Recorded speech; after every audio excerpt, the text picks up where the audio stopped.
In the shadow of the spot where man first flew, wind is once again propelling the Outer Banks to a first-in-the-nation accomplishment. We are the first restaurant brewery in the country to actually have a turbine on site, which is something we take a lot of pride in. More than 100 years after Orville and Wilbur Wright conquered the skies, Aubrey Davis and Eric Reece are working to clean them.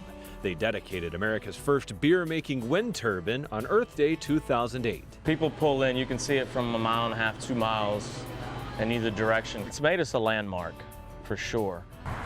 There wasn't exactly a breeze to put in place. The brew pub owners had to deal with some strong headwinds. It took us 5.5 years battling with the town to try to get a zoning ordinance. With the wind-powered blades turning outside, some indoor versions are making for a cool atmosphere inside the Outer Banks brewing station. We only have one beer on tap all year long, our Olsh, which is a cold-style beer. Then everything else rotates. Just like the 92-foot structure in the backyard, which doesn't produce enough power to run the electricity-intensive brewery, but still turns out some savings. It saves us $150 to $200 a month. What you get in your glass at the Outer Banks brewing station largely depends on the season. We try to match the beer to what's happening around us. We brew Hefeweizen in the summer because it's hot and it's a Bavarian style, full flavor wheat beer. That's fun. We do a lot more pale ales in the fall. There are usually about 6 beers to choose from. Lauren Butler went with the one that's always on tap. This is the Olsh, which is just, it doesn't have like a real strong, thick taste or anything like that. It's just really refreshing. If you like to put a little mystery in your mug, the Outer Banks brewing station offers up some adventure in its seasonal brews, including the Iron Binnacle Baltic Porter. It's a little strong for me. A not uncommon reaction for something with 9.3% alcohol. We have to serve it in 9-ounce glasses because 16-ounce, people aren't used to beers being that strong. That's like 3 Budweisers in a glass. Should you show up on your stool indecisive, there's also a sampler available. You can get 4 different beers. You can get a different taste of whatever one you want. And taste at the brew pub is a creed that goes well beyond the coasters. The Outer Banks brewing station serves much more than the standard bar fare in its 200-seat restaurant. We've had a series of incredibly talented chefs who, like the brewmaster, often mix things up each season.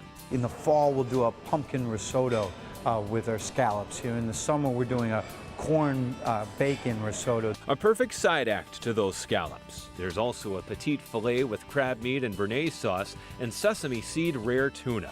The brew pub even has a pastry chef, and it's plain to see in the chocolate lava cake. Atmosphere in here is great. People in here are great. Food is great. And best of all, their brewery makes the best beer around. But that's not to say there's nothing for teetotalers or the under-21 crowd to enjoy. We do our own root beer and our own cream soda. It may be what's in the glass and on the plate that keeps folks coming back to the Outer Banks brewing station, but more and more it's the tall item that isn't even on the menu that keeps them turning out in the first place. I think it's a great thing. I think there should be more of them here.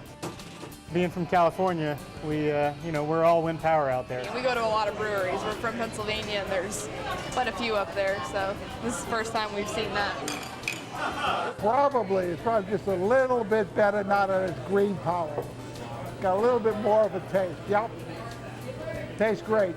Rules and regulations prevent the owners of the Outer Banks brewing station from installing additional windmills or making the one they already have even taller, but that doesn't mean that their improvements in green technology are coming to an end. We want to take it steps farther with probably solar, at least solar water. And I'd always love to get a geothermal system in, but that's a lot of money.